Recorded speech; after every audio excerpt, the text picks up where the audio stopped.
বললাম যে লাল গোলাপ আর হলো যে এই এটা কি হলুদ গোলাপ, এই দুই গোলাপের চেয়ে আকলিমা ফুলটা বেশি সুন্দর। আমি কি মিথ্যা বলছি না? আমি কিন্তু সত্য বলছি, তাই তো? এখন এইখানে হলো যে আমি কিনতে চাই আকলিমা ফুল, কত টাকা দিলে আকলিমা ফুলকে কিনতে পারবো বলো? কিনতে পারবো না এগুলো। কেন দেখবো না? আহা, তো দাঁতগুলো কই গেছে তোমার? হ্যাঁ, আপনি কিনতে পারবেন চকলেট খাইতে পড়ে গেছে, এটা কি কথা? এখানে কয়টা ফুল আছে? 20টা।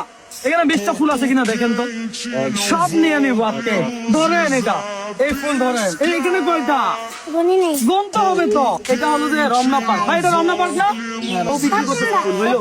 হ্যাঁ, 17টার দাম কত বলো? 17টার দাম মারেন। 240। হ্যাঁ, 240। 240 আর 40, 340, 340 আর এটা কত? 200, টোটাল কত হয়? হ্যাঁ, 540 টাকা দিয়ে তো এগুলো কিনে নিলাম মনে করো আমি। এই তোমারে কত দিয়ে দিব বলো? আমারটা বেচুন না। দেখবো না? আচ্ছা দর্শক, আপনারাই বলবেন যে এই হলুদ গোলাপ আর লাল গোলাপের চেয়ে এই আকলিমা ফুলটা বেশি সুন্দর কিনা, আমার কথা সত্য কিনা। যাই হোক, এই ফুলটা আমার তোমার কেমনে? আমি কিনে ফেলছি তো। এটা কি আপনি? তাহলে বলতে হবে না। 1 2 3 4 5, এই হলো 5। তোমার হয়েছে কত টোটাল? 500। 500 কত?